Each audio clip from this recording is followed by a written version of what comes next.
حدیث ہے یہ نہیں دلالت کرتی علی استثناء الصلوات المفروضۃ، تمام کی تمام فرض نمازوں کے استثناء کے اوپر، یعنی جو غروب شمس اور سے پہلے ایک رکعت والی، یعنی عصر اور فجر کی ایک رکعت والی جو روایت ہے نا، کہتے ہیں یہ تمام کی تمام نمازوں کو مستثنا قرار دینے پر دلالت نہیں کرتی۔ ان کو یہ کہہ سکتے تھے وقوفی لوگ، لیکن یہ نہیں ہے کہ ایک نماز کو یہ اپنے مرضی سے مستثنا کر دیں اور دوسری نماز کو جس کے بارے میں اسی طرح کی نص وارد ہوئی ہے اس کو وہ مستثنا نہ قرار دیں۔ یہ کم از کم مالکیوں کو یہ کہہ سکتے تھے کہ تم جو کہتے ہو کہ ساری کی ساری نمازیں مستثنا ہیں، جبکہ حدیث کے اندر صرف دو نمازوں کا ذکر ہے، کہتے یہ کہہ سکتے تھے کہ لیس یدل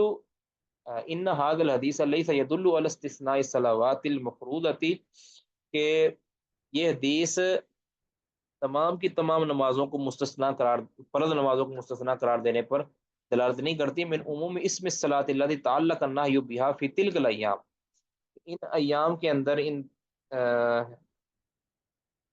ایام کے اندر جو ممانت، نماز پڑھنے کی جو ممانت ہے اس وقت کے اندر، اس سے تم مستثنا تمام کی تمام نمازوں کو نہیں کہہ سکتے، لأن عصر اليوم، کیونکہ جو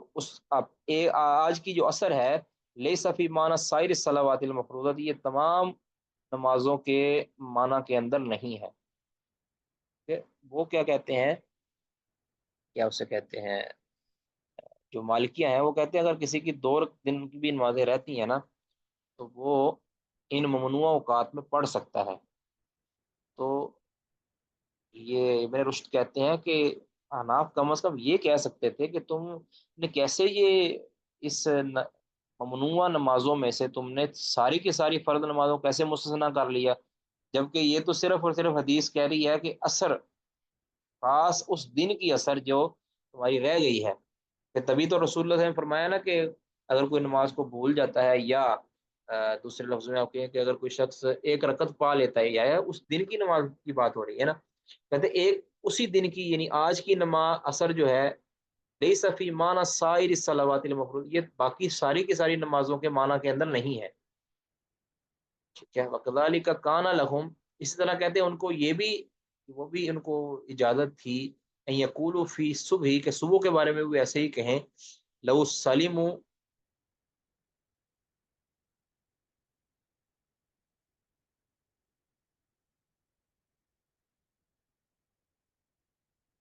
ذالک کہتے ہیں اسی طرح کان لہم، ان کو چاہیے تھا کہ ان یقولوا فی الصبح، کہ صبح کے بارے میں بھی کہتے، لو سلموا، اگر وہ اس اعتراض سے بچنا چاہتے تھے کہ انہ یقضا، کہ اس کی بھی قضا دی جا سکتی ہے فی الوقت المنہی عنہ، ممنوع وقت کے اندر، ٹھیک ہے۔ فَإِذَا الْخِلَافُ بَيْنَهُمْ قَائِلٌ، تو کہتے تب کہتے اختلاف ان کے درمیان جو ہے نا یہ لوٹ آتا ہے، الا اس طرف کہ ان المستثنى الذي ورد به اللفظ، کہ جو مستثنا الذي ورد به اللفظ، کہ جس کے بارے میں لفظ وارد ہوا ہے، یعنی وہ جو مستثنا جس کے بارے میں لفظ وارد ہوا، حل ہوا من باب الخاص، کیا وہ اس باب میں سے ہے کہ الخاص ارید به العام، کے خاص بول کر اس سے خاص مراد لیا گیا ہے، ارید به الخاص، خاص بول کر اس سے خاص ہی مراد لیا گیا ہے، او من باب الخاص ارید به العام، کہ اس میں خاص لفظ بول کر مراد عام لیا گیا، یعنی عصر کا لفظ بول کر یا فجر کا لفظ بول کر اس سے مراد ساری نمازیں لی گئی ہیں، یا کہ خاص یہی نمازیں لی گئی ہیں۔ کہتے ہیں اختلاف اس طرف لوٹ آتا ہے، تب ان کے درمیان جو اختلاف ہے، مالکیوں اور حنفیوں کے درمیان جو اختلاف ہوا ہے وہ اس باب کے ساتھ تعلق رکھتا ہے کہ یہ لفظ جو بولا گیا ہے یہ خاص لفظ بول کر خاص ہی مراد لیا گیا ہے، یا کہ خاص بول کر عام مراد لیا گیا ہے۔ تو احناف کیا کہتے ہیں، احناف کہتے ہیں کہ خاص بول کر خاص ہی مراد لیا گیا ہے، اور جو مالک کیا ہیں وہ کہتے ہیں خاص بول کر عام مراد لیا گیا ہے۔ وذالک ان من رأى ان المفہوم من ذلك هي صلاة العصر والصبح فقط المنصوص علیہما، کہتے ہیں کیونکہ من رأى، جس نے یہ سمجھا ہے کہ ان المفہوم من ذلك، کہ اس حدیث کے اندر مفہوم یہ ہے کہ ہیا صلاۃ العصر، یعنی اس حدیث سے جو سمجھ آتی ہے وہ یہ ہے کہ ہیا صلاۃ العصر والصبح فقط، کہ اس سے مراد صرف عصر اور صبح کی نماز ہے، فقط صرف اور صرف المنصوص علیہما کہ جن کے اوپر نص قائم کی گئی، یعنی بعض اس کے بارے میں لفظ بولا ہے، عصر کی نماز رہ جائے، عصر کی نماز کی ایک رکعت پا لے، اس طرح صبح کی نماز کی ایک رکعت، یہ کہا گیا ہے نا. تو کہتے ہیں کہ جس نے یہ کہا ہے نا کہ اس سے صرف عصر اور فجر مراد ہے، کہتے ہیں فہو عندہم من باب الخاص ارید به الخاص، تو اس کے نزدیک یہ حدیث کیا ہے کہ اس میں خاص لفظ بول کر خاص ہی مراد لیا گیا ہے.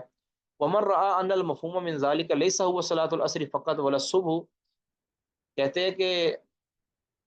ولا الصبح ہی، کہتے ہیں جس نے یہ مفہوم مراد لیا ہے کہ اس میں جو صرف عصر اور صبح کی نماز ہی فقط مراد نہیں ہے، بل جمیع الصلاۃ المفروض، بلکہ تمام کی تمام نمازیں، فرض نمازیں اس سے مراد ہے. فہو عندہ من باب الخاص ارید به العام، تو اس کے نزدیک یہ لفظ جو ہے نا خاص لفظ بول کر عام مراد لیا گیا. فإذا كان ذلك،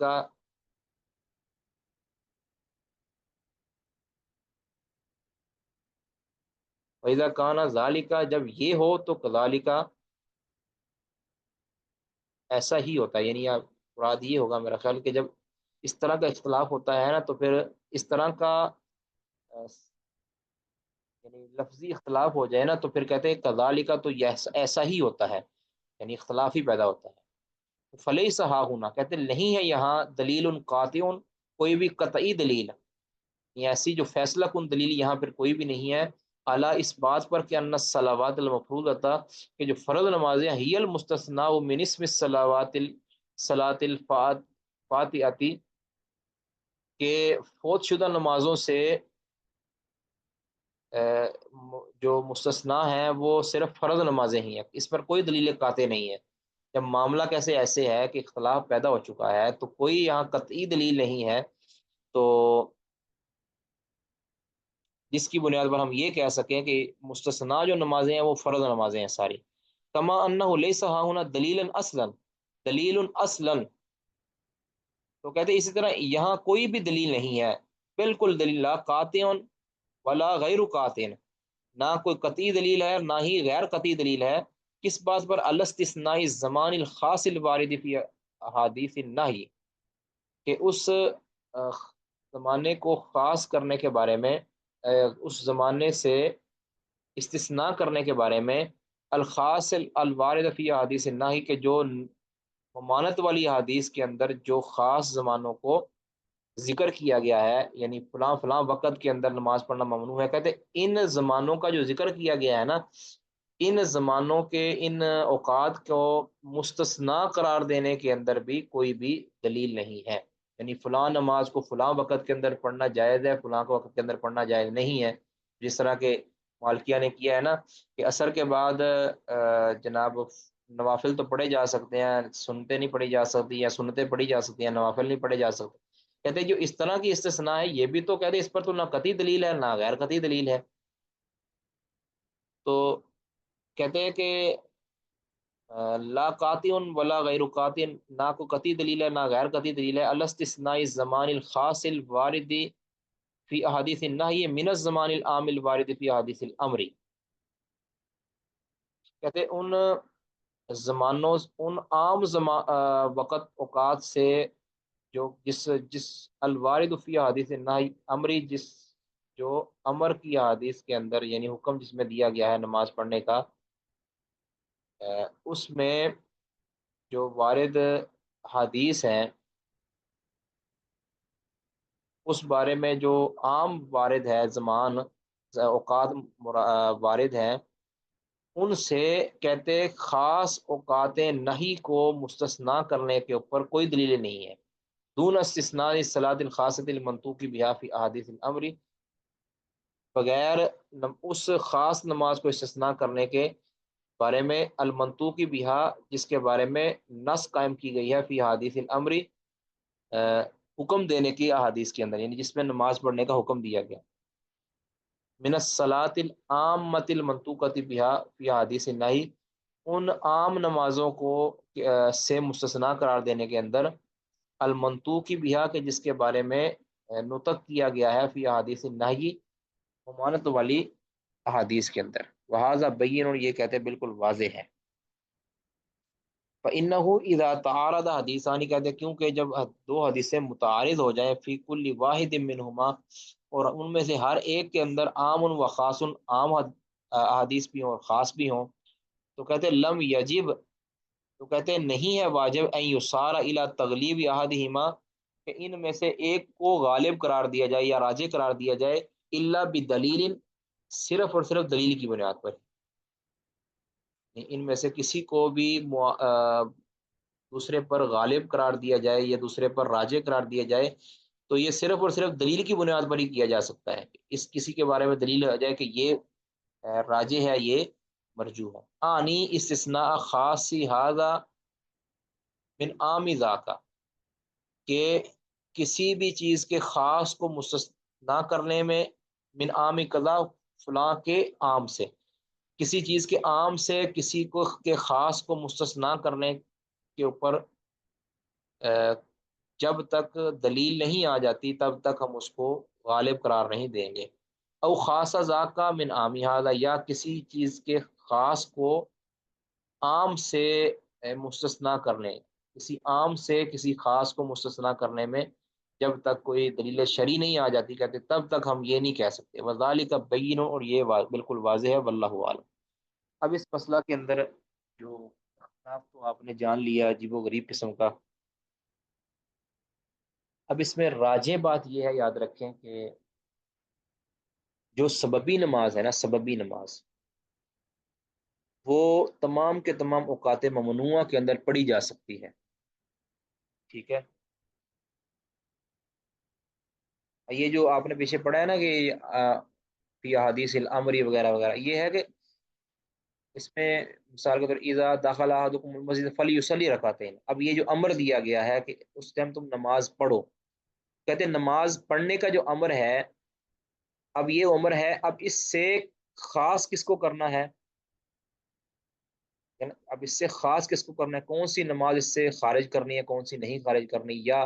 اس میں اوقات ممنوعہ کو بھی شامل کرنا ہے کہ نہیں شامل کرنا، یہ سارا جو ہے نا اس بنیادوں پر اختلاف ہوا ہے. تو درست بات یہ ہے، راجح جو ہمیں معلوم ہوتی ہے، کہ جو سببی نمازیں ہیں، کہ جو کسی سبب کے ساتھ منسلک ہیں، جس میں آپ کہہ سکتے ہیں سننے راتب، سننے سوری تحیت المسجد ہے، اس طرح تحیت الوضو ہے، اس طرح جو کوئی صلاۃ الحاجہ ہے،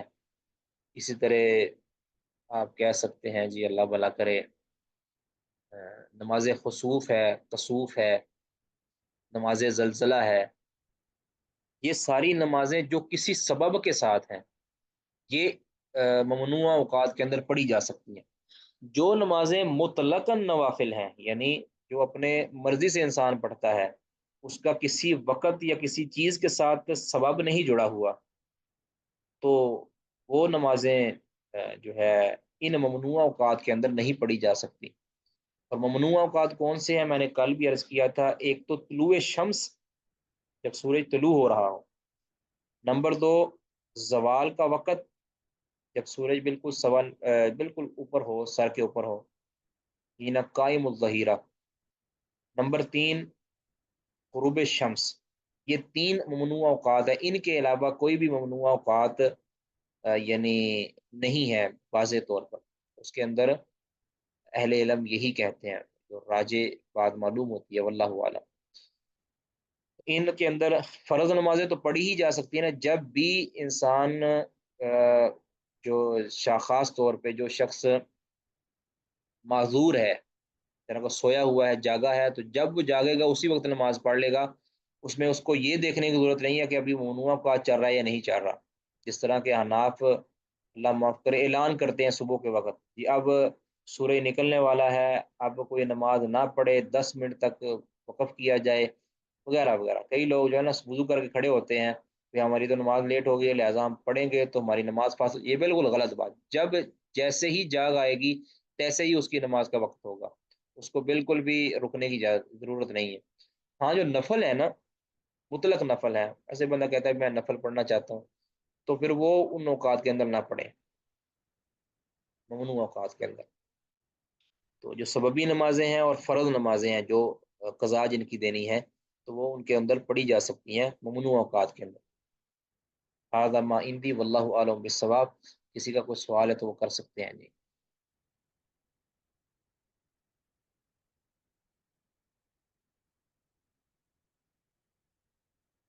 کوئی سوال نہیں جی. سبحانک اللہم و بحمدک